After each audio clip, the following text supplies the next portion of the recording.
বুবুল আৰু ৰুলিৰ দেউতাকে আন দিনাৰ দৰে দুয়োটাৰে মাজত বহি লৈ ইংৰাজী ব্যাকৰণৰ টেন্স অৰ্থাৎ কালৰ বিষয়ে বুজাবলৈ আৰম্ভ কৰিলে। দেউতাকে কৈ গ'ল, শুন, অথনি ফুলনিবাৰীত গোলাপৰ ডালকেইটা ৰোৱাৰ পিছত ঘাঁহ উঘালি বাৰীখন চিকুণাই থাকোঁতে তহঁতক ইংৰাজী ব্যাকৰণৰ টেন্সৰ বিষয়ে কৈছিলোঁ, মনত আছে ন? এতিয়া তহঁতক মই প্ৰতিটো টেন্সৰ ভাগবোৰৰ বিষয়ে ক'ম। প্ৰতিটো ইংৰাজী টেন্সৰ ভাগ চাৰিটাকৈ থাকে, অৰ্থাৎ ইংৰাজী প্ৰেজেণ্ট টেন্সৰ ভাগ চাৰিটা। চিম্পুল প্ৰেজেণ্ট বা ইনডিফিনিট বুলিও কোৱা হয়।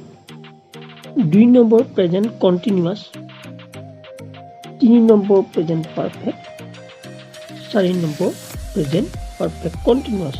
এই প্ৰতিটো টেন্সৰে চাৰিটাকৈ মুঠ 12টা ভাগ থাকে। পাষ্ট টেন্সৰতো 4টা ভাগ থাকে, সেইকেইটা হ'ল চিম্পুল পাষ্ট বা পাষ্ট ইনডিফিনিট, 2 নম্বৰ পাষ্ট কণ্টিনিউৱাছ, 3 নম্বৰ পাষ্ট পাৰফেক্ট, 4 নম্বৰ পাষ্ট পাৰফেক্ট কণ্টিনিউৱাছ। সেইদৰে ফিউচাৰ অৰ্থাৎ ভৱিষ্যৎ কালৰ 4টাকৈ ভাগ থাকে, সেইকেইটা হ'ল চিম্পল ফিউচাৰ বা ফিউচাৰ ইনডিফিনিট, 2 নম্বৰ ফিউচাৰ কণ্টিনিউৱাছ, 3 নম্বৰ ফিউচাৰ পাৰফেক্ট, 4 নম্বৰ ফিউচাৰ পাৰফেক্ট কণ্টিনিউৱাছ। এতিয়া তহঁতৰ মনত হয়তো এটা প্ৰশ্ন হ'ব পাৰে যে প্ৰেজেণ্ট, পাষ্ট আৰু ফিউচাৰ টেন্স এইকেইটাৰ প্ৰত্যেকৰে কিয় চাৰিটাকৈ ভাগ কৰা হ'ল? এই প্ৰশ্নৰ উত্তৰটো হ'ল যে আমি অৰ্থাৎ মানুহে যিকোনো টেন্সত কথা ক'লে 4 ধৰণে ক'ব পাৰোঁ, অৰ্থাৎ সময়টো 4 ভাগত ভাগ কৰিব পাৰোঁ। তহঁতে ভাবি চাইছনে যে বৰ্তমান কালত মই মাত্ৰ এটা ধৰণেহে কথা ক'ব পাৰোঁ, ইয়াতকৈ বেছি ধৰণে বা 5 বা 6 ধৰণে সময় ভাগ কৰি কথা ক'ব নোৱাৰোঁ। অৰ্থাৎ এটা টেন্স বা কালত আমি 4 ধৰণেৰে সময় অনুযায়ী কথাবোৰ ক'ব পাৰোঁ। উদাহৰণ হিচাপে চা, চিম্পুল প্ৰেজেণ্ট আই ইট ৰাইচ, মই ভাত খাওঁ। 2 নম্বৰ প্ৰেজেণ্ট কণ্টিনিউৱাছ, বৰ্তমান চলি থকা, I am eating rice. 3 number perfect tense, অলপ আগতে সম্পন্ন হোৱা, I have eaten rice. 4 number perfect continuous, বহু সময়ৰ আগতে আৰম্ভ হৈ এতিয়াও চলি আছে, সেইটো হ'ব আই হেভ বিন ইটিং ৰাইচ। এইটো এটা বিজ্ঞানসন্মত সময়ৰ কথা। এতেকে গ্ৰামাৰ অৰ্থাৎ ব্যাকৰণ হৈছে এটা গৱেষণা কৰি উলিওৱা বিজ্ঞানসন্মত পদ্ধতি। এইখিনিতে তহঁতক এটা বৰ দৰকাৰী কথা কৈ থওঁ। পাৰ্চন অৰ্থাৎ অসমীয়াত পুৰুষ বুলি কোৱা হয়। গতিকে পাৰ্চনৰ বিষয়ে যদি তহঁতে নাজান তেতিয়া শুদ্ধকৈ ইংৰাজী লিখিব নোৱাৰিবি।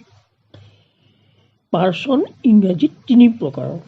যি প্ৰথমে কথা কয় সেইটো হ'ল ফাৰ্ষ্ট পাৰ্চন অৰ্থাৎ প্ৰথম পুৰুষ, যেনে আই উই। অৰ্থাৎ আই উইৰ পৰা যিমানবোৰ শব্দ আহিছে, আইৰ পৰা মি আহিছে, মাই আহিছে, মাইন আহিছে, উইৰ পৰা আছ আহিছে, আৱাৰ আহিছে, এইকেইটা হ'ল ফাৰ্ষ্ট পাৰ্চন। যাৰ আগত কথা কোৱা হয় সেইটো শব্দ হ'ল ছেকেণ্ড পাৰ্চন, যেনে ইউ, ইয়ৰ, ইয়ৰ্ছ ইত্যাদি। যাৰ বিষয়ে কথা কোৱা হয় সেই সকলোবোৰ থাৰ্ড পাৰ্চন অৰ্থাৎ তৃতীয় পুৰুষ। হি, হিম, হিজ, থিং, দিছ, ডেট, ডগ, কেট। আমি যদি কুকুৰ এটাৰ বিষয়ে কিবা কথা কওঁ যে কুকুৰটো ৰঙা বা কুকুৰটোৰ নেজডাল দীঘল, সেইটো থাৰ্ড পাৰ্চন হ'ব কুকুৰটো।